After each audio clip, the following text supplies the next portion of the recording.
Vacinação em idosos e adultos. Thaís de Oliveira Vieira. Tá, então Tudo vamos ok. lá. Bom, eu peguei esses dados aqui do Instagram da Sociedade Brasileira de Imunizações, né? A Sociedade Brasileira de Imunização é uma sociedade extremamente ativa, que participa de todas as discussões do Programa Nacional de Imunização, faz as recomendações das vacinas junto com as outras especialidades. Então, vocês vão ver que a gente tem um monte de guia com participação de outras especialidades. E aí, no dia 17 de outubro, a gente comemorou o Dia Nacional da Vacinação. E eles colocaram no Instagram, que eu achei muito interessante, né? Que foi o título O Mundo Antes e Depois das Vacinas. E aí eles começam falando, né, o começo de tudo. As primeiras vacinas desenvolvidas foram a da varíola em 1796, a raiva e a cólera em 1880 e a tuberculose em 1921. Então é um assunto antigo, né, e que sempre causou muita discussão, muita desconfiança, né, mas a gente vai ver ao longo do tempo que isso veio mudando. Essas doenças, na época, né, apresentavam taxa de mortalidade muito alta, né? Quase 100% para raiva, 50% para tuberculose, 25 a 50% para cólera e 30% para varíola. E com o advento da imunização, né, da vacinação, a varíola foi a primeira doença a ser erradicada do mundo pela OMS em 1980, e foi por conta da vacina. Depois, a próxima vacina a disseminar, né, pelo mundo foi a tríplice bacteriana, que foi desenvolvida em 1940, protegendo contra a difteria, o tétano e a coqueluche. A difteria era uma das principais causas de mortalidade em menores de 5 anos e, na época, em todo o mundo. A toxina tetânica é uma das mais letais e só a vacina é capaz de proteger do tétano. A coqueluche pode ser muito grave, principalmente nos menores de 1 ano, né? Ela é altamente contagiosa, né? Ela é geralmente transmitida por pessoas sem sintomas para até 80% dos seus contactantes. Então, ela tem um potencial de gravidade muito grande e é muito transmissível. Em relação ao sarampo, né? A vacina do sarampo chegou nos anos 80 e, graças a ela faz parte da tríplice viral. O sarampo foi eliminado do Brasil em 1992. Só que, por conta da baixa cobertura vacinal, a gente perdeu esse certificado em 2016. Só que agora a gente está, provavelmente esse ano, para o ano que vem, a gente deve receber esse certificado novamente da erradicação do sarampo. Em relação à paralisia infantil, né? A polio atingia cerca de 1.000 crianças todos os dias ao redor do mundo, né? E com a vacinação, o mundo passou de 350 mil casos de paralisia infantil em 88 para apenas 6 casos reportados em 2021. 3.600 casos, de 1.100 a 3.600 casos eram reportados, né, anualmente no Brasil até 80, e a gente conseguiu a eliminação da doença em 1989. De 2000 a 2019, as vacinas evitaram 37 milhões de mortes. E esse número deve aumentar para 69 milhões até 2030. O Brasil é um dos países que oferece maior número de vacinas de forma gratuita. Oi. Thaís, Oi. eu não estou conseguindo ver a sua tela, tá? Não sei o que aconteceu. Você está enxergando? Também não. Alguma coisa, ela saiu, entendeu? Peraí, deixa eu entrar de novo. Entrar aqui. Clique para arrumar. Deixa eu clicar aqui.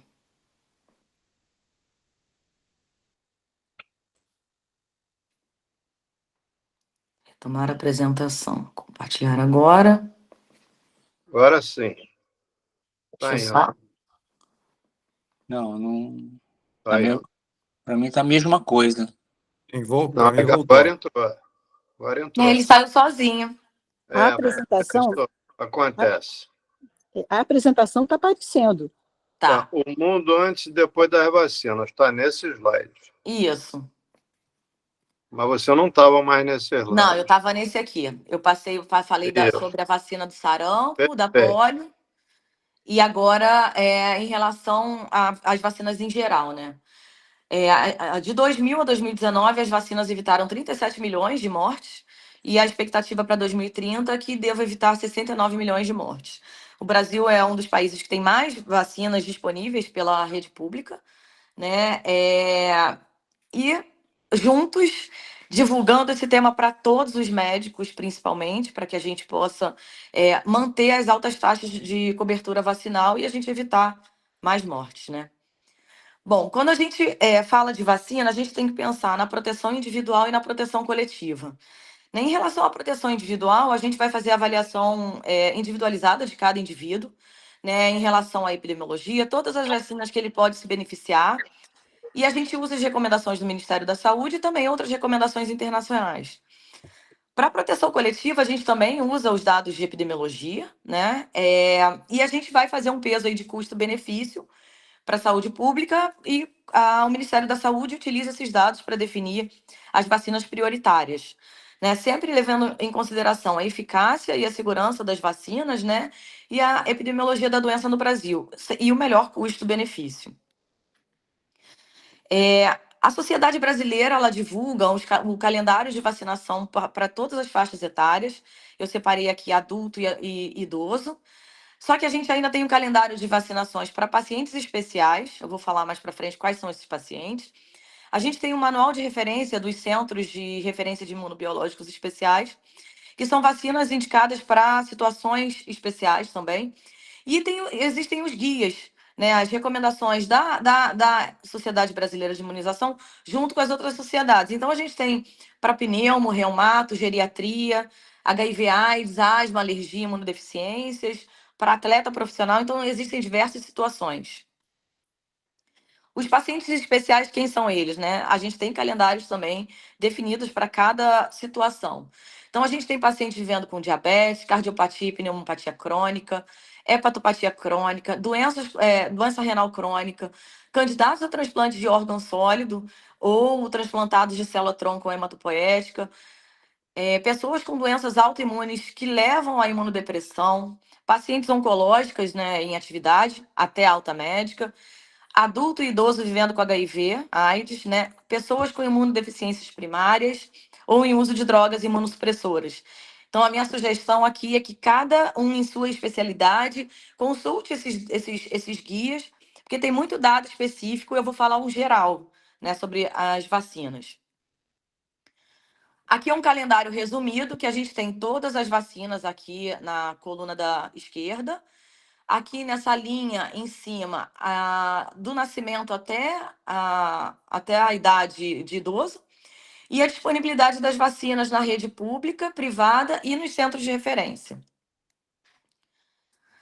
Aqui eu fiz só um quadrinho colocando as vacinas recomendadas para idosos e para adultos, né? O adulto jovem. A gente tem pequenas diferenças. Para adulto, a gente inclui aqui a vacina de HPV, de dengue e varicela. Todas as outras vacinas são recomendadas para todos, mas com algumas observações. Eu vou falar agora sobre cada uma delas.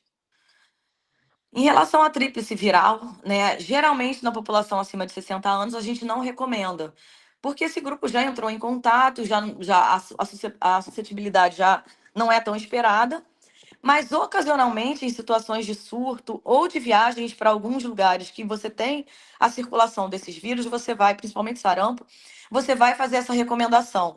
E aqui um parênteses para a medicina de viagem. Né? Hoje a gente tem uma subespecialidade, não é uma subespecialidade, mas ela está dentro da infectologia, que é a medicina de viagem. Então a gente faz, nesse caso, uma avaliação da programação de viagem daquele indivíduo e avalia os riscos de contrair algumas doenças infecciosas e o jeito de profilaxia. Dentre elas, a profilaxia através de vacina ou outras recomendações. Por exemplo, para arboviroses, né, que são transmitidas por vetores, o uso de repelentes, enfim. Então, só fazendo esse parênteses. Então, a tríplice viral, ela é recomendada para adultos, né, para idosos nessas situações que podem ter surto, principalmente surto e viagens. São 2 doses acima de 1 ano, com intervalo mínimo de 1 mês. Né? E aí, quando a gente faz, já nesses indivíduos, a gente faz uma dose, porque a gente já considera que a suscetibilidade já não é totalmente suscetível. Né? Em relação à hepatite A, também é mais difícil a gente encontrar suscetível nessa faixa de idade, né? Então, a gente não considera a vacinação prioritária. Mas também, em situações de surto, né, ou contactantes de doente com hepatite a gente pode recomendar a doença. A gente faz a sorologia e, se a pessoa for suscetível, a gente recomenda a vacinação. A hepatite A são 2 doses, com intervalo de 6 meses. Eu coloquei aqui em relação à hepatite B. A hepatite B também ela é recomendada para todas as pessoas, independente da faixa etária. Muito provavelmente as pessoas já entraram em contato com o vírus B, quem é mais antigo, principalmente profissional de saúde, a gente encontra muita sorologia positiva por conta das precauções que antes não eram tomadas e até porque a hepatite foi descoberta e identificada um tempo depois, né? E a vacina conjugada de hepatite A e B é quando a gente tem a indicação de fazer as 2 vacinas. A hepatite B, né, então, ela é recomendada para todas as pessoas, né, com esquema de 3 doses, né, para quem já tomou a vacina, eu vou falar um pouquinho mais na frente. Em relação aqui à hepatite A, para adulto, a gente recomenda fazer a sorologia e tem alguns grupos de pacientes que a gente investiga, tá? Então, por exemplo, para as pessoas vivendo com HIV/AIDS, a gente faz a sorologia e indica nesse grupo. Pessoas com hepatopatia crônica por vírus B ou vírus C. E tem várias outras situações que a vacinação da hepatite A ela é indicada e aí a gente faz a sorologia.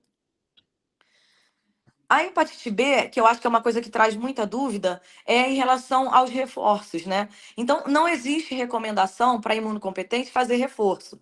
O que acontece, que é uma coisa muito comum, é a gente pegar um paciente que, porventura, fez o anti-HBS, que é o marcador, né, de imunidade à vacina, pega esse paciente, tem um anti-HBS e ele está abaixo de 10. Abaixo de 10 é considerado que a vacina não funcionou, ela não é imune, né? Então, acima de 10, o paciente está imune. O que acontece é que a pessoa tomou, fez o esquema de 3 doses, faz o anti-HBS em algum momento da vida e ele está abaixo de 10. Nessa situação, o que a gente faz? Pode ter acontecido 2 coisas. Ou essa pessoa ter feito a soroconversão, só que ela demorou a fazer o anti-HBS, e isso, com o tempo, esses títulos eles vão caindo, e aí a gente encontra essa pessoa com anti-HBS baixo. Ou então a pessoa tomou as 3 doses, fez o anti-HBS e ela é negativa, ela não soroconverteu. Então, na primeira situação, que a gente tem as 3 doses e fez o anti-HBS tempos depois, a gente faz uma vacina, né? A gente faz um booster, a gente faz uma dose e colhe um anti-HBS de 30 a 60 dias após. Se ele for positivo, significa que aquele primeiro esquema que a gente fez, ele foi efetivo. Então, a gente encerra esse caso, a gente sabe que essa pessoa soroconverteu e ela, se porventura entrar em contato, mesmo sabendo que a titulação pode cair, se ela entrar em contato com o vírus novamente em algum momento da vida, ela vai ter resposta. Então, ela é considerada imune. Para aquele paciente que fez as 3 doses, eu fiz uma dose de booster e ele não soroconverteu, eu vou completar um segundo esquema com 3 doses, né? Então, eu fiz as primeiras 3 doses, não soroconverteu, faço mais 3 doses. Se ele não soroconverter, significa que aquela pessoa não responde à vacina. Então, eu esqueço isso. É uma pessoa que, infelizmente, não soroconverteu e que ela não vai soroconverter. Não adianta a gente ficar dando vacina. O que a gente faz? Orienta que, se numa situação que a pessoa vai entrar em contato com o vírus entrou em contato com o vírus teve um acidente, por exemplo, com alguém que tem a hepatite B, a gente vai indicar a imunoglobulina. Existem algumas mudanças em relação a número de doses para algumas pessoas. Então, por exemplo, pessoas que vivem com HIV/AIDS, a gente faz 4 doses e a dose é dobrada. Também não tem reforço. Para pacientes com neoplasias, né, preferencialmente antes de iniciar a terapia imunossupressora, quem não tem a vacinação prévia, né, são 4 doses dobradas também. E a única exceção, que é transplante TMO, a gente já vai fazer 4 doses dobradas e 12 meses após o transplante. Tá? Então, são essas que geralmente a gente tem muita dúvida. Uma outra vacina que teve muito questionamento na época foi a vacina da febre amarela. Então, eu peguei alguns dados aqui do boletim epidemiológico que a gente, em 2016, 2018, a gente teve uma epidemia de febre amarela, a maior desde 1930, né? E da febre amarela silvestre, né? A gente não teve a reurbanização da doença, mas a gente teve um grande número. Nesse gráfico aqui, a gente tem colunas amarelas, que são o número de casos na região amazônica, e a coluna preta são na região extra-amazônica. Aqui a gente tem casos humanos, né, de febre amarela. Então, a gente vê aqui de 98 a 2003, né, esse número. Aí, 2006 a 2010. E aí, a gente observa aqui de 2014 a 2020, com esses 3 anos aqui, 2016, 17 e 18, o número de casos, principalmente em regiões extra-amazônicas, né? Então, deixa eu mostrar um outro gráfico. Esse gráfico aqui, a gente mostra também por anos a localização dessa distribuição de casos. Aqui a gente já tem caso em humano e epizootia, né? São casos em primatas, primatas não humanos. Então, aqui em 2014 e 2015, a gente vê aqui na região aqui no Pará, Centro-Oeste. 2015 e 2016, você vê que a doença vem descendo. 2016, 2017, olha a distribuição aqui do número de casos, Minas, Espírito Santo, São Paulo no Nordeste. 2017 e 2018 também, começa a descer um pouquinho mais, São Paulo. 2018, 2019, a gente chegando aqui até o sul, né? E esse último aqui em vermelho, 19 e 20, só o Rio Grande do Sul que foi poupado aqui. Então, a gente começou a ter a distribuição da doença em vários municípios, vários locais que antes não tinha distribuição. E nesses locais, a gente não considerava área endêmica, então não tinha recomendação da vacinação. Então, foi um grande número de casos em locais que antes a gente não tinha e em pessoas suscetíveis. A febre amarela, né? Então, a vacina ela é recomendada para todas as pessoas. Hoje, país inteiro, a gente recomenda a vacinação para a febre amarela. Ela tem uma alta eficácia, maior do que 95% quando você tem a vacinação em maiores de 2 anos. Tem uma alta imunogenicidade e elas conferem um tempo de imunidade prolongado, né? Só que esse tempo de duração ainda não tem consenso desse tempo. Então, existe uma diferença, né? O PNI, né, o Programa Nacional de Imunização, recomenda uma dose e a Sociedade Brasileira de Imunização recomenda 2 doses com intervalo de 10 anos. Só que para a população de idoso, a gente tem que fazer uma precaução. Existem eventos adversos graves, porém eles são raros. Tá? Então, eu coloquei aqui a prevalência, a incidência desses eventos, né? Então, reação alérgica são 0,42 para 100 mil vacinados. A doença neurológica, né? A gente pode ver encefalite, meningite e doença autoimune pós-vacinal, 0,2 por 100 mil vacinados. E a doença viscerotrópica, lembrando que a vacina é de vírus atenuado, então a gente pode fazer a doença vacinal. Esses dados são de 2007 a 2012.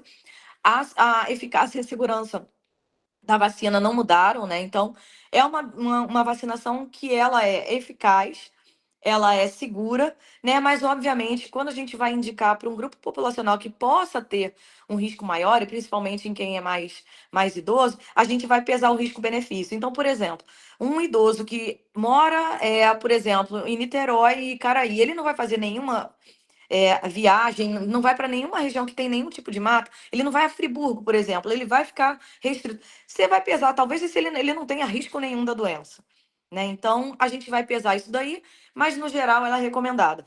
Se isso pensando principalmente naquelas pessoas que têm comorbidade, porque se é um idoso que não tem comorbidade nenhuma, rígido, e, por exemplo, vai fazer uma viagem para um país que exige a vacinação, a gente tem que vacinar e é segura, tá? Eu trouxe essa carta aqui da Sociedade Brasileira de Imunização, junto com a Sociedade de Medicina Tropical, a Sociedade Brasileira de Infectologia e a Sociedade Brasileira de Pediatria.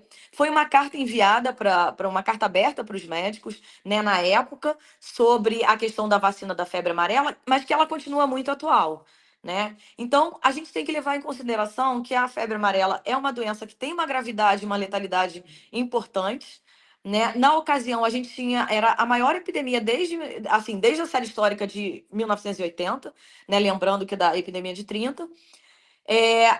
O registro da doença desde 2017 em áreas onde não era considerado fator de risco, com um grande número de suscetíveis. Na ocasião, aqui no período de julho de 2017 a março de 2018, menos de um ano, tinham sido registrados 1.131 casos confirmados e 338 óbitos pela doença, com uma letalidade registrada nesse período de 35% a 40%. Né? E aqui, lembrando que os eventos adversos são muito raros, desculpa, e o risco é considerado baixo se comparado ao risco de você adquirir a doença. Né? Então, uma outra coisa importante, que a febre amarela não permite a imunidade de rebanho, porque ela é transmitida por vetor, né? E, enfim, eu trouxe só isso daqui para lembrar que a gente tem que, às vezes a gente esquece da febre amarela, mas é importante a gente lembrar quando a gente está atendendo o nosso paciente. Em relação à difteria, tétano e coqueluche, né? Vou começar aqui com o tétano, esse gráfico aqui com as colunas azuis. Isso aqui é uma série de 1990 até 2023. A gente observa aqui a queda do número de casos, isso aqui é tétano acidental, tá? A gente não tem mais tétano, esqueci o nome, que é transmitido do neonatal, desculpa. E essa linha vermelha é a cobertura vacinal. A gente observa aqui em 2018, mais ou menos nessa época, teve uma queda um pouquinho aqui da cobertura vacinal, e a gente mantém um número estável de casos aqui nos últimos anos. Né? De 2014 a 2023 foram registrados 2.219 casos confirmados de tétano acidental, 21,6% foram no Sudeste, e a gente vai ver a faixa etária cometida, 82% entre 40 e 79 anos. O adulto e o idoso, a gente esquece que ele também tem que ter a carteirinha de vacinação. Né? Então, a gente precisa lembrar que essa é a população, porque a gente esquece de fazer nossos reforços. Né? Então, a vacina ela tem um reforço a cada 10 anos. Em relação à coqueluche, né, também aqui uma série de 90 até 2023, a gente observa uma queda aqui do número de casos.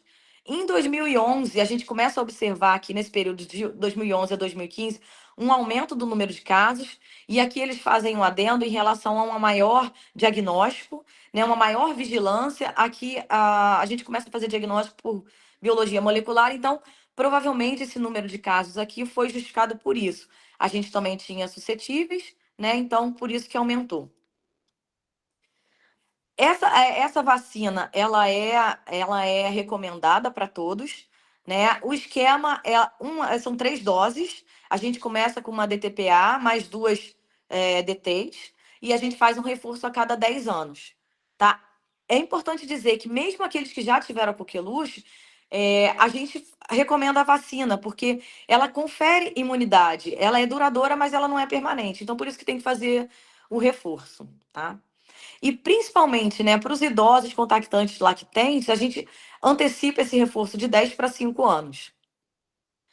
E aí, na semana passada, no dia 21 de outubro, a Secretaria de Estado emitiu um alerta para toda a comunidade médica sobre o surto. Né? Em 2024, a gente teve já 216 casos confirmados, 34, né, 15,7% em menores de um ano, e 3 óbitos, 8,8% de letalidade. E esses 3 óbitos, a mãe não tinha recebido a vacina na gestação. Então, é um alerta veemente da secretaria que a gente encaminha, que a gente vacine as gestantes acima de 20 semanas, aquelas puérperas que porventura não receberam a vacina na gestação, elas têm que receber uma dose até 45 dias após o parto, né? E para todo profissional de saúde que atua em maternidade, unidade de internação neonatal, serviço ambulatorial e hospitalar de ginecologia e obstetrícia, berçário e pediatria, tá? Porque a gente aí vai evitar a contaminação dos bebês, que a gente vê que tem uma letalidade significativa. Bom, vou falar agora da síndrome gripal. E aqui vai entrar, vou falar sobre Covid, influenza, o vírus respiratório sincicial, que são doenças que a gente já tem vacina. Então, esse aqui é um dado do ano passado, tá? De 2023, casos de síndrome gripal.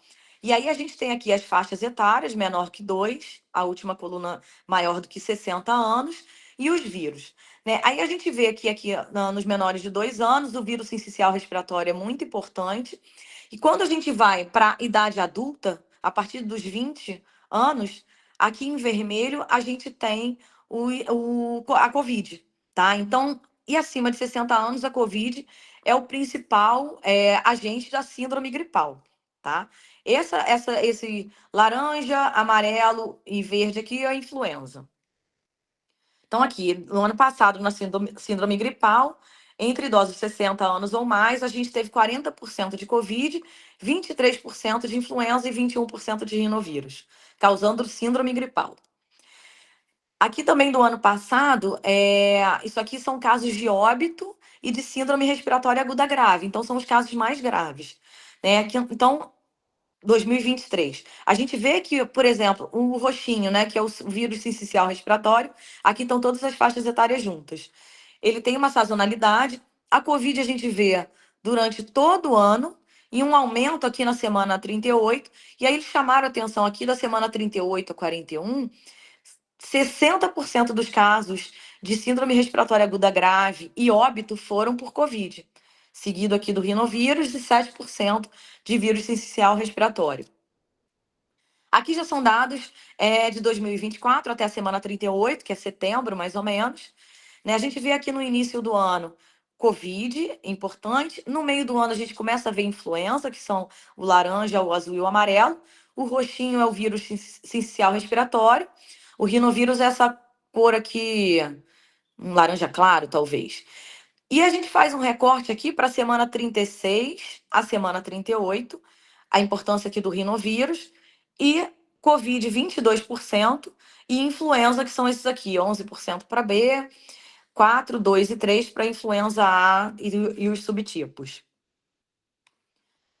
Aqui a variação também, essa aqui é o percentual, essa linha preta também, aqui dados de 2024 até a semana 38, essa linha preta é o percentual de síndrome respiratória aguda grave por Covid. A gente vê que nas primeiras semanas do ano era a principal causa, isso diminuiu, aumentou aqui no meio do ano para o vírus sincicial respiratório e influenza, só que aqui a gente teve um aumento também a partir da semana 31, aumentando aqui nas últimas semanas o percentual da Covid causando síndrome respiratória aguda grave. E os óbitos, né? Essa linha preta é o percentual de óbito por Covid, também nas primeiras semanas do ano, nos primeiros meses do ano, Covid principal causa, né, de óbito por síndrome respiratória aguda grave, e um aumento também expressivo a partir da semana 29 aqui, aumentando aqui na semana 34 até a semana 37. Aí esse recorte aqui no lado, entre a semana 36 e 38, 73% dos óbitos de síndrome respiratória aguda grave por Covid. Tá? Então, a gente tem ainda a Covid, que a gente está todo mundo cansado de Covid, de vacina de Covid, não aguento mais falar sobre isso, mas se não me engano, é a principal causa infecciosa, causa de morte. Né? Então, ainda é muito importante. Vamos começar a falar então das vacinas, né? Eu vou começar pela influenza. A influenza, a gente tem a recomendação de vacinação anual, né? Algumas comorbidades aumentam o risco da doença, né? Da doença grave, hospitalização e óbito, principalmente doença cardiovascular, doença pulmonar crônica, diabetes, mas existem outras também.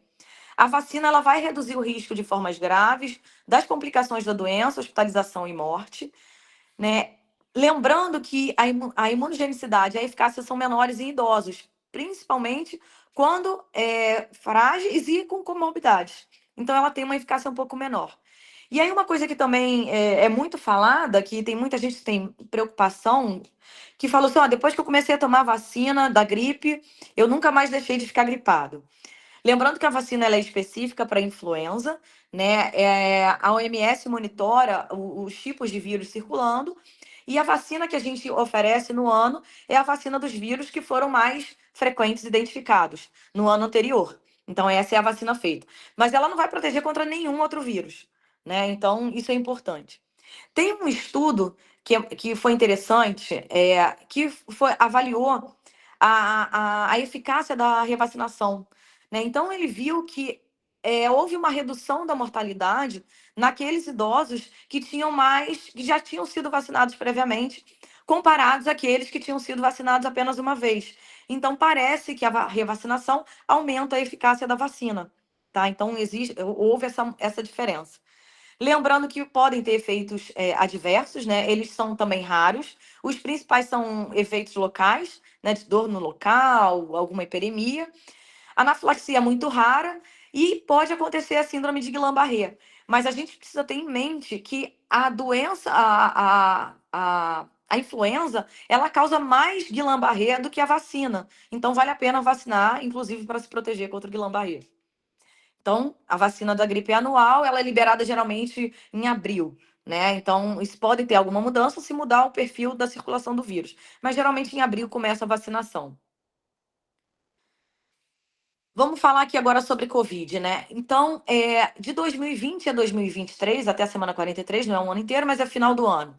A gente teve 3.600.000 hospitalizações por síndrome respiratória aguda grave, tá? Aqui todos os vírus. Com 870.000 óbitos nesse período. Foi muita hospitalização e muito óbito.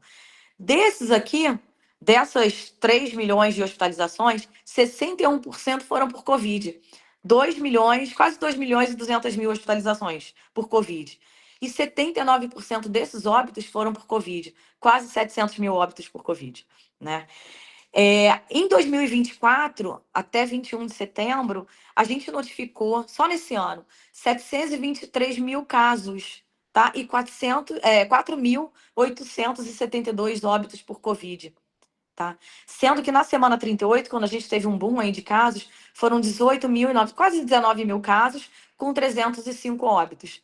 Então, eu volto a falar, a Covid ainda é uma das principais causas de mortalidade por doença infecciosa, e a vacina, ela previne a hospitalização, a doença grave e as complicações.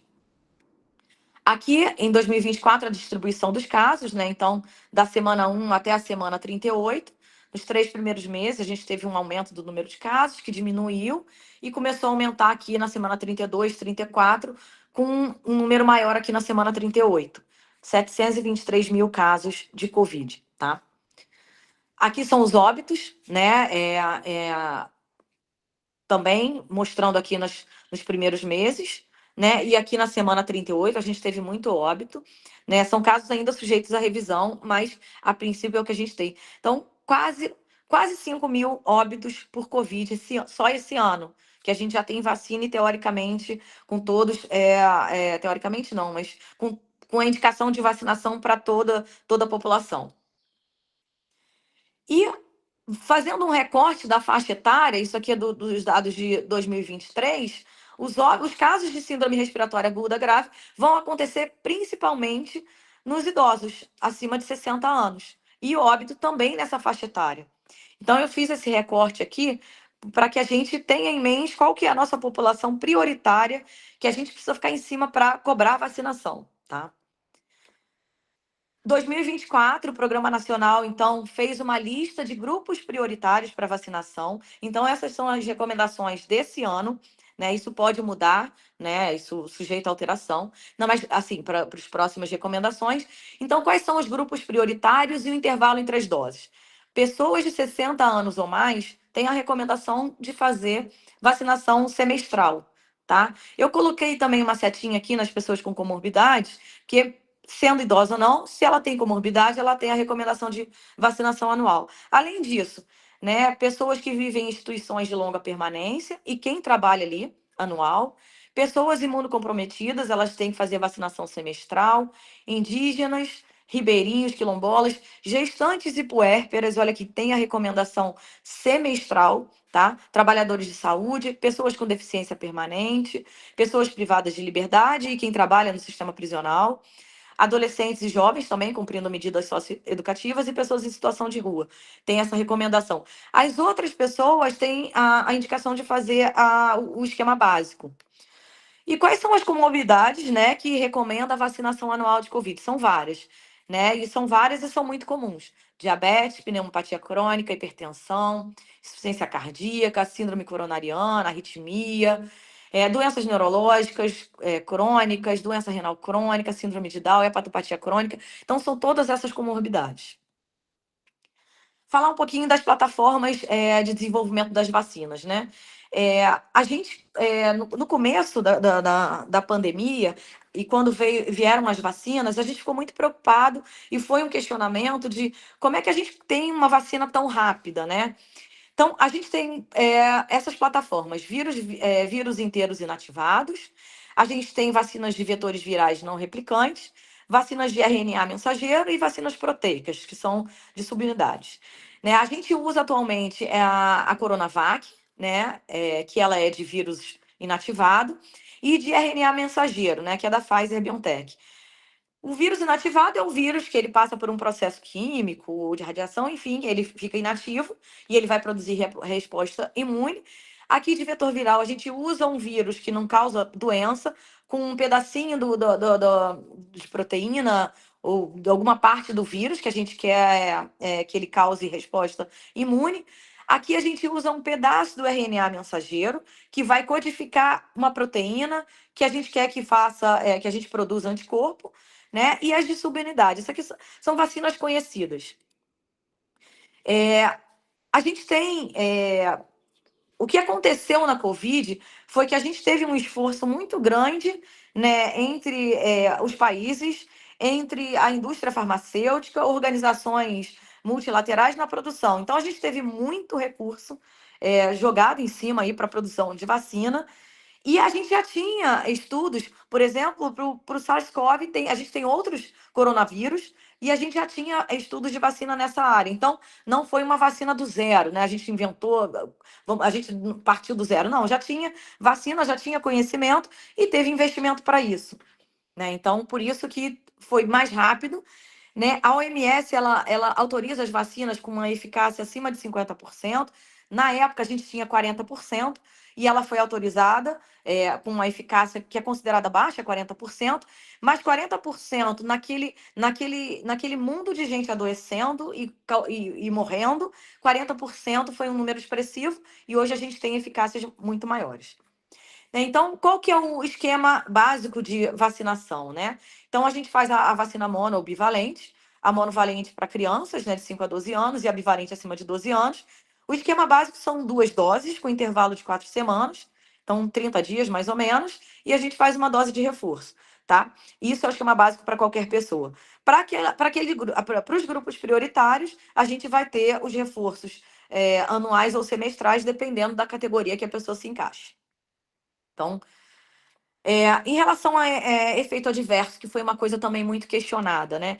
Então, esses aqui são os dados de março de 2021 a novembro de 2023 sobre evento adverso, né? Então, as colunas cinzas são o número de doses aplicadas, tá? E essas linhas aqui, a linha laranja é o número, né, é a incidência que a gente chama de eventos supostamente atribuíveis à vacinação. Né? E a gente vê que no começo a gente tinha muita notificação e depois isso aqui estabilizou.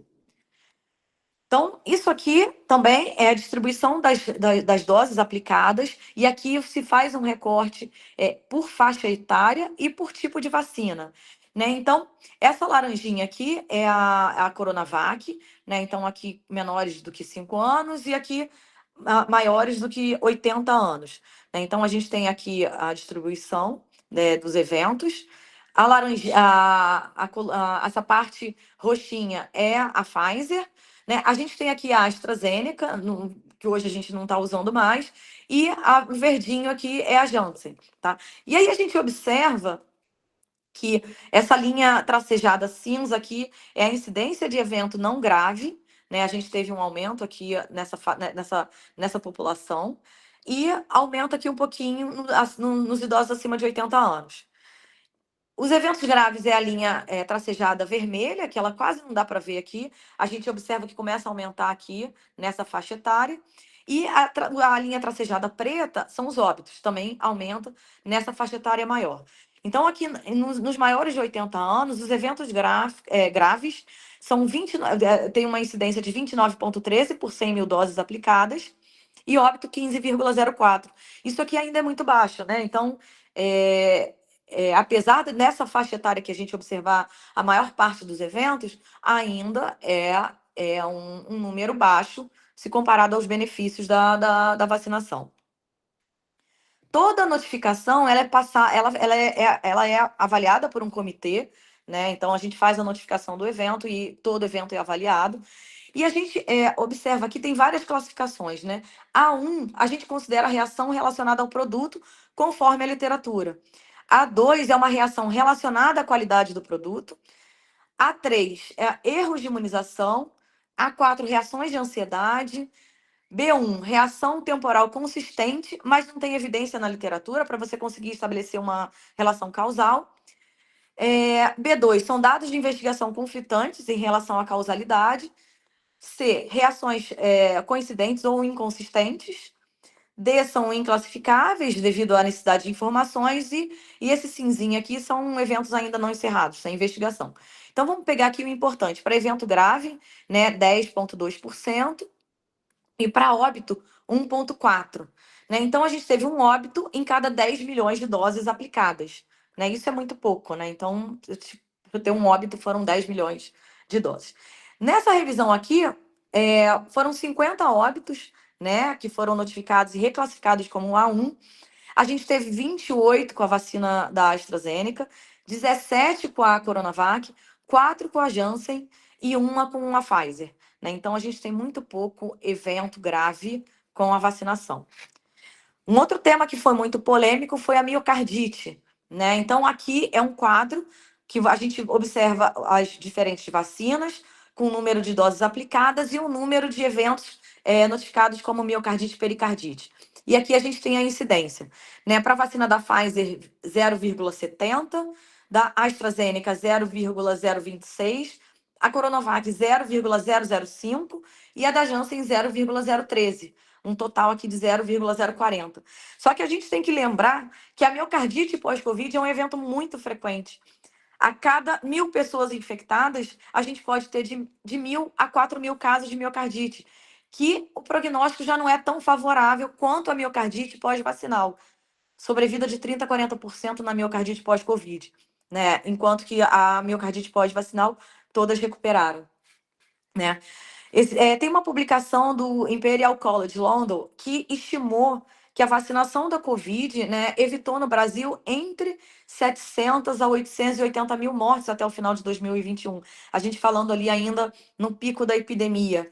Né? Ou seja, né, para cada evento supostamente atribuível, né, a cada óbito por evento supostamente atribuível, com relação causal consistente com a vacinação, né, a gente evitou de 43 a 55 mil outros óbitos que a vacina evitou, né? Só que aqui ele não considera as outras complicações da Covid, né? A gente não tem um número. Mas a vacina também evita essas complicações. E quais são elas? Tromboses venosas, miocardite, pericardite, síndromes neurológicas, como Guillain-Barré, encefalite, doenças desmielinizantes, hemorragias cerebrais, arritmia, infarto, embolia. Então, além desse tanto de óbito que evitado pela vacina, a gente evitou mais um sem número de complicações. E sem falar na Covid longa, né? A Covid longa é uma complicação da doença que a gente observa a persistência de alguns sintomas que a pessoa tinha que teve durante a infecção, mas pode ter outros sintomas também que ela não teve durante a infecção. E isso pode durar alguns meses. E isso é com sintomas neurológicos, cansaço, fraqueza, falta de ar, são complicações. Então, algumas pessoas falam, tomei vacina, fiquei cansado, mas a gente tem que lembrar que quem causa isso é a Covid, né? Então, a vacina não causa a Covid longa, quem causa é a própria doença. Então, resumindo aqui sobre a vacinação da Covid, né, voltando aqui, é uma vacinação que evitou muita morte, evitou muita complicação e que tem muito pouco evento adverso. E a gente tem uma baixa cobertura vacinal, principalmente em idosos, que é uma população que vai ter mais complicação e tem um risco maior de adoecimento e morte. Tá? Então, um alerta aqui para quem não tomou sua dose de reforço, pode ir procurar sua dose. Teve uma falta, né? Mas o Ministério teve uma falta de vacina, mas o Ministério da Saúde já tinha feito uma compra emergencial, já licitou novas compras para 2 anos, né? Então, se não chegou ainda, tá para chegar nas unidades de saúde. Essa aqui é uma vacina nova, né? Vamos falar de vírus sincicial respiratório. É uma vacina nova, né? Vamos falar um pouquinho aqui da doença. Né? Ela pode ter uma letalidade de até 21% nos idosos acima de 60 anos. Né? Então, 1 a cada 5, né, pode ter óbito por o vírus sincicial respiratório, que a gente lembra é uma das causas de síndrome respiratória aguda grave. Né? Familiares que convivem com crianças com vírus, né, que têm infecção por vírus, têm um risco de até 22 vezes de se infectar pelo VSR. Né? A eficácia da vacina em idosos acima de 60 anos é de 94,6% naqueles idosos que têm pelo menos uma comorbidade. Ela tem uma eficácia de 94,1% para a doença do trato respiratório inferior grave e uma eficácia de 82,6% para todas as doenças do trato respiratório inferior pelo VSR. Então, é uma vacina eficaz, segura, né? E ela é recomendada principalmente para os idosos pertencentes a grupos maior de risco, né? Que são os cardiopatas, pneumopatas, diabéticos, né? E ela, diferente da influenza, ela pode ser aplicada a qualquer momento, você não precisa esperar a sazonalidade, porque a gente tem a circulação viral aí. A gente observa que tem um predomínio ali no meio do ano, mas aqui no hemisfério sul, mas ela pode ser aplicada a qualquer momento.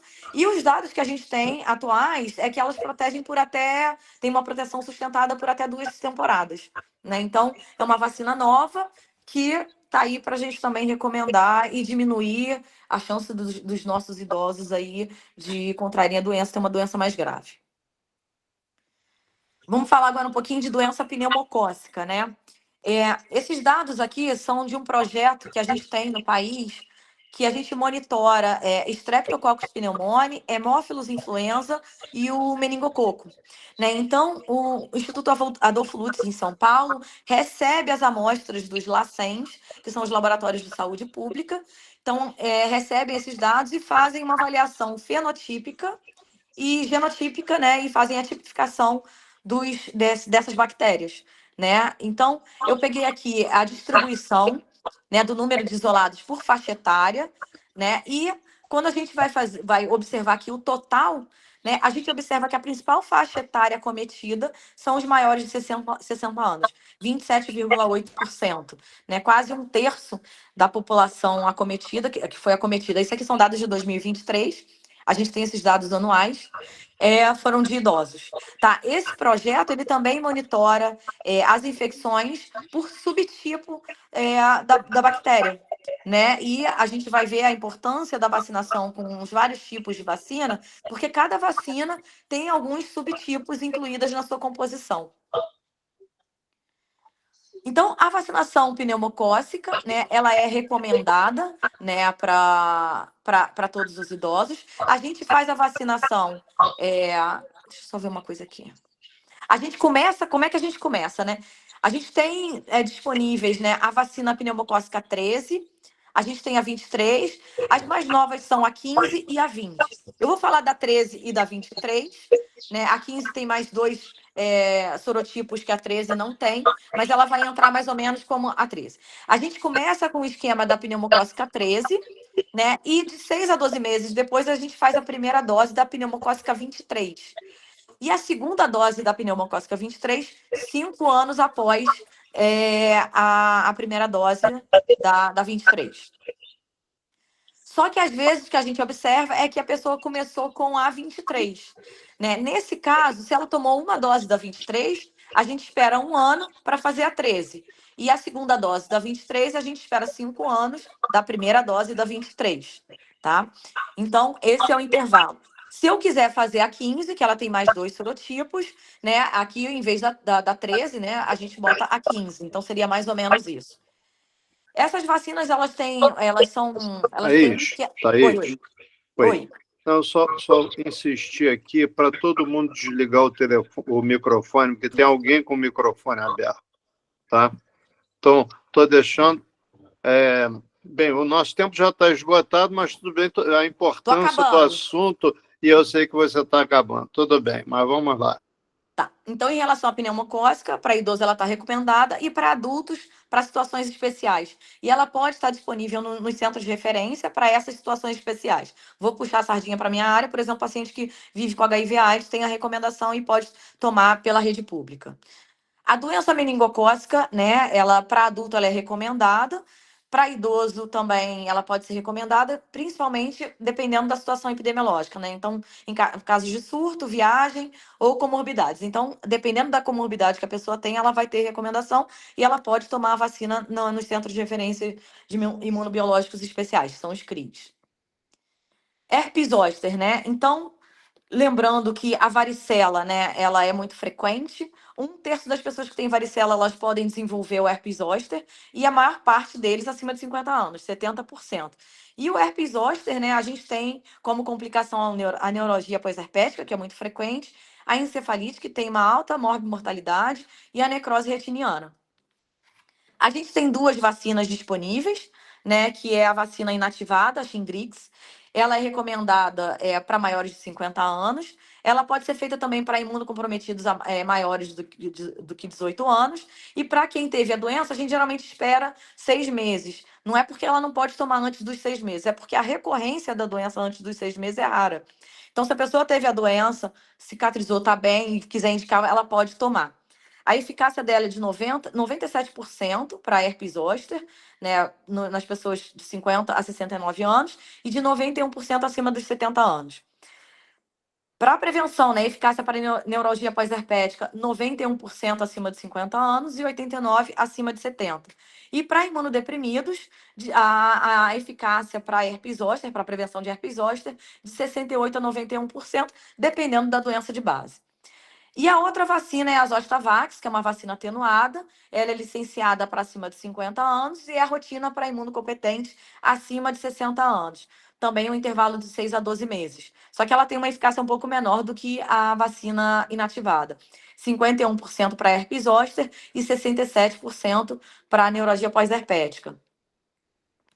Em relação à dengue, né, a vacinação de dengue, ela é recomendada para pessoas de 4 a 59 anos, né? Ela ainda não foi licenciada para acima de 60 anos. E eu vou explicar por quê. A dengue é um arbovírus com maior número de casos na região das Américas, e a gente tem epidemia a cada 3 a 5 anos. São 4 sorotipos do vírus, e a gente tem o Aedes aegypti, que é o vetor, em 91,7% dos municípios. Ou seja, é uma doença que está bem espalhada. Em 2023, a gente teve quase 1.700.000 casos prováveis de dengue no país e com 1.094 óbitos confirmados, uma letalidade de 4,6%. A gente tem 2 vacinas, a Dengvax e a Arquedenga, com pequenas diferenças em questão de eficácia e da idade, tá? E no Brasil, o Programa Nacional liberou, né, colocou no calendário nacional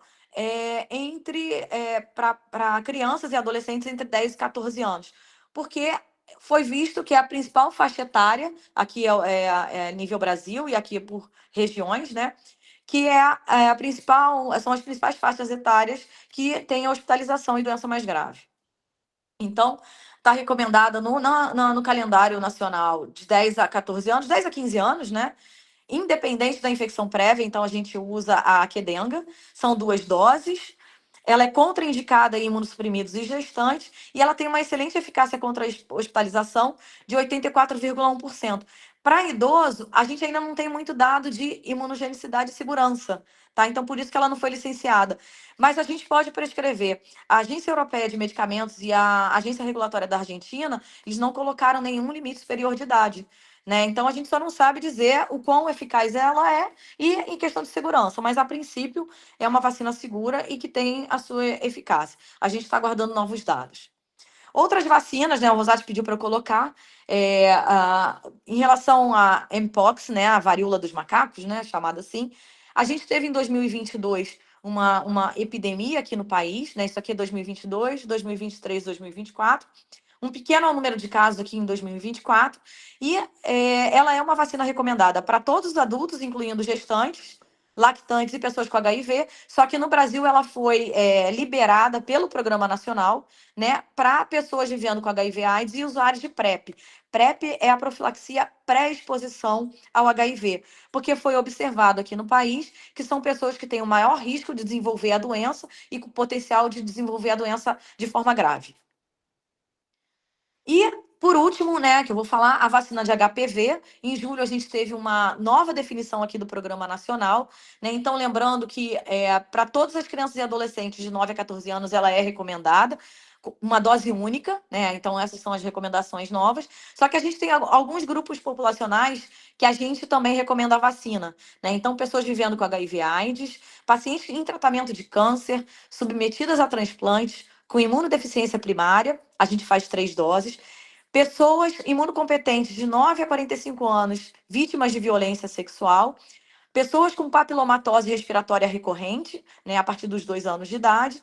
E pessoas também em uso de PrEP de 15 a 45 anos. Então, essas são as novas recomendações da vacina de HPV, né, recomendadas pelo Programa Nacional. Lembrando que a gente tem vacina ao longo da vida, todo mundo tem que ter a carteirinha de vacinação, então, desde a criança, que a gente sempre cobra, mas o adolescente, o adulto, o idoso, tem que ter a sua carteira de vacinação atualizada, porque a gente sabe que a vacina protege, aí, como eu falei, de várias doenças. A gente tem um grande benefício em relação às vacinas. A gente teve um movimento anti-vacina muito importante, né, nos últimos anos, e eu espero que nós, como profissionais de saúde, levemos a palavra com informações verdadeiras, né? E eu convido a todos a acessar a página da Sociedade Brasileira de Imunização, que a gente vai encontrar todos os calendários, né, todos os guias para cada situação especial e para cada médico, né, na sua especialidade, pegar ali o calendário que diz respeito à sua área de atuação. Queria agradecer o convite, foi um desafio, mas foi bom que eu pude estudar um pouquinho. E agora, se eu conseguir responder as dúvidas, fiquem à vontade. Thaís, muito obrigado. Foi realmente uma massa de informações, mas numa precisão, no meu entender, absoluta, que você conseguiu botar isso dentro do tempo, né? Embora a gente tenha passado alguns minutinhos, o que nos deixa pouco tempo aí para essa discussão posterior. Mas te agradeço muito, estamos honrados de receber você aqui. Esse seu trabalho é bem conhecido já no Antônio Pedro, no Azevedo Lima, lá em Maricá, né? E acho que esse esclarecimento foi muito importante. Vou deixar aberto para alguma pergunta ou comentário a respeito da apresentação. Paulo César Nancy de Carvalho. Vamos lá, Paulo César. Depois tem o Cristiano Bandeira também. A Thaís Massa. A Thaís te enganou.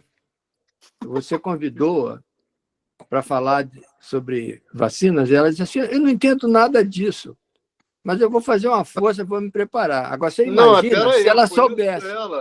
Você imagina se ela soubesse. Está longe de ser verdade. Você imagina se ela soubesse. Então, ela te enganou muito bem. Ela é pequenininha, mas ela é muito grande. Ela é muito grande. Parabéns, Thaís. Obrigada, mas é um assunto que realmente que eu preciso muito estudar, porque tem muito detalhe, tem muita coisa, e assim, para cada guia, para cada calendário, tem suas particularidades, né? Enfim, mas eu convido a todos a pegar esses manuais aí e fiquem à vontade. Eu vi que tem uma pergunta aqui no chat sobre a vacina para bronquiolite, né? Do vírus sincicial respiratório. Eu sei que ela foi feita logo no começo da aula. Se ainda tiver alguma dúvida, eu posso responder. Não, eu acredito que o Aloysio... Eu gostaria de fazer uma pergunta. Claro. Gostaria de fazer uma pergunta, Thaís. Claro. Posso falar? Pode fazer. Miguel? Pode. Miguel, tudo bem, Miguel? Pode falar. Tudo bem. Thaís, parabéns pela sua aula. Fantástica. Excelente. Você assim, conduziu a aula assim, com muita didática e gostei muito. Eu acho que todos gostaram. Duas perguntas só.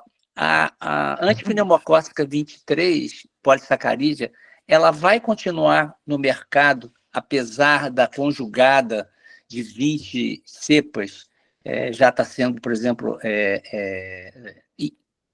comercialmente utilizada? E você acha que depois da 20 conjugada pneumocócica, né, vão surgir 21, 22, 23, 24 cepas? Ou ela vai parar na 20 ou até a 23? O que você me fala sobre isso, por favor? Olha, eu acho que a gente ainda vai ficar um tempo com essa vacina, né? Até porque, assim, a gente pode ter ela disponível na rede privada, mas na rede pública você ainda tem, porque você tem questões de aquisição da vacina, né? Do Programa Nacional, então, e as negociações de compra, né? Então, eu acho que a gente ainda vai ter um tempo ela aí. Não sei te responder até quando, qual que é o planejamento do Ministério em relação a isso, mas eu acho que a gente ainda vai ter algum tempo essas vacinas, a 23 e a 13, principalmente na rede pública, né, e nos CRIs, mas eu imagino que mais para frente deva atualizar isso daí. Né? Pode falar. E quem nunca tomou a 13 e a 15, tomar só a 20 basta? Não precisa tomar 23? Então, o que acontece? As vacinas, elas, na verdade, elas são um pouco diferentes, né? Por exemplo, eu vou falar da 23 e da 13, que são as que eu conheço mais. Elas têm uma variação na sua produção que elas causam, elas têm uma eficácia diferente. Então, a gente faz as duas, porque, por exemplo, eu não falei aqui, mas nesses dados desse projeto, que é o Cireva, de monitoramento dos subtipos, né, do pneumococo, a gente vê que o principal que causa doença, que doença grave e que tem resistência antimicrobiana é o 19. O 19 ele está presente na 23. Só que a gente conjuga e a gente consegue uma eficácia maior quando a gente faz esse esquema conjugado das duas vacinas. Elas não são da mesma forma, feitas da mesma forma, e tem perfis diferentes de eficácia. Então, a gente ainda combina. Eu não sei se com a 20 isso a gente vai mudar. Eu acho que talvez a gente tenha que ter mais estudo ao longo do tempo da eficácia, né? Porque depois que as vacinas são liberadas, a gente ainda continua monitorando eficácia, evento adverso, para fazer as recomendações em nível maior, assim, nacional, né? Perfeito, muito obrigado. Chico Massa. Você está com a mão levantada? Você quer perguntar? Eu queria fazer uma pergunta em relação à gestante da DTPA. Se os familiares da gestante que ficam mais em contato com os bebês, se tem indicação, e as babás também. Então, o que acontece? Nesse alerta específico, indicação tem, tá? Agora, a grande questão aqui, sim, com esse alerta, eles estavam priorizando as vacinas, né? Então, eu só não sei te responder se você consegue, se essas pessoas vão conseguir a vacina. Isso realmente eu posso consultar. Mas recomendação tem. O que a gente tem que ver, na verdade, todo mundo se está com o esquema em dia, né? E quem tem contato com, por exemplo, profissional que trabalha em berçário tem indicação, então a babá teria indicação. A minha única dúvida agora realmente é se essa priorização nos postos de saúde, por exemplo, a gente vai conseguir vacinar essas pessoas todas, né? Porque a gente tem uma preocupação com a corrida, a tomada da vacina. Espero que tenha uma corrida mesmo, mas só se vai ter a vacina disponível para todos. Bom, ainda temos pessoas aqui com dúvida. O Ricardo Bretas levantou a mão. Quer fazer uma pergunta, Ricardo? Então, vamos passar para a Zelina. Zelina está com a mão levantada também. Por favor, Zelina. Bom dia a todos, outra vez. Parabéns, Thaís, por essa excelente palestra, excelente exposição. E, com certeza, eu daria mais uma concessão dessa. Porque... Então, o Francis, nosso colega, comentou essa questão da coqueluche, isso, da vacina, prevenção da coqueluche é recomendado fazer nos próximos. E, pelo que eu sei, isso não está disponível na rede pública. Assim como também a vacina contra o vírus sensicial respiratório também não está disponível na rede pública. É uma vacina extremamente cara. A vacina do vírus sensicial respiratório, eu acho que está em torno de R$ 1.000. E isso, o que acontece? Não está Desculpe, disponível. Zelina, acho que está 1.700 ou Pois é, 1.600. 1.700 reais. Então, isso não está disponível para a população mais vulnerável. Então, é claro que são coisas novas que estão surgindo, mas que nós temos que pressionar as autoridades que ampliem a rede, o Plano Nacional de Imunização, que, por sinal, é um plano exemplar. Eu acho que poucos países têm um Plano Nacional de Imunização como nós temos. E, infelizmente, a gente, desde 2016, tivemos uma baixa na adesão vacinal desde 2016. E, com certeza, com a pandemia, isso aumentou. Mas são coisas importantes, porque, além muitas vezes, a não vacinação se dá por falta de disponibilidade e por falta de acolhimento. Eu sou pediatra, sempre trabalhei no serviço público, sou defensora de vacina, já falei alguma vez, escrevi alguma coisa num dos meus editoriais da revista, falando a respeito de vacinação, e eu acho que isso é um assunto que tem que trazer sempre, e fazer campanhas disso. Agora, ampliar essa oportunidade de vacinação para a população em geral. Mas eu quero parabenizar mais uma vez a você e pela palestra e o Rosati por ter trazido esse tema tão importante. Muito obrigada. Obrigado, Zelina. Eu estou muito feliz hoje. Hoje a gente teve um recorde de participação, tinha mais de 50 participantes aqui. Eu acho que foi o nome da Thaís. E com certeza o tema, o assunto, né? Thaís, mas olha, esse departamento só existe porque vocês que estão assistindo estão aí assistindo e participando, porque é a única coisa que nos move em relação a convidar as pessoas e fazer a programação. Então, peço, por favor, que continuem nessa participação, que isso nos incentiva e anima a trazer pessoas assim, bacanas, como a Thaís, que vem trazer tanta novidade, tanta informação. E eu vou lembrar que essa palestra deverá ter ficado gravada, porque agora a gravação ficou por minha conta e eu não posso garantir que tenha saído perfeita, né? Mas alguém quer fazer aqui que ficou gravado. Oi, Mauro. Apareceu que ficou gravado. Apareceu? Então tá ótimo. Então, gente, para não estender demais, agradeço muito mais uma vez a Thaís, a todos os que fizeram seus comentários, muito precisos, a todos os participantes, e até a próxima, que vai ser a última do ano, que o tema vai ser segurança do paciente, com o nosso querido Moisés, que vai trazer esse assunto que ele sempre gosta tanto e participa tanto, especialmente naqueles pacientes em terapia intensiva.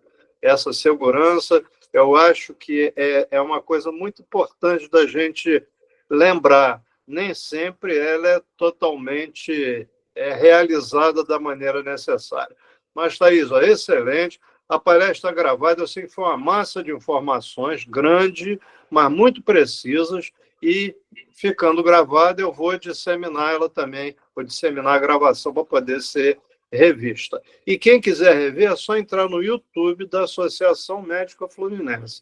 Só escrever Associação Médica Fluminense no YouTube, que vai aparecer as palestras todas daqui do departamento. Obrigado a todos. Então, até o mês que vem. Obrigado, tchau. Thaís. Bom dia, Obrigado, bom dia. Zelina. Bom dia. Bom dia a todos. Bom dia.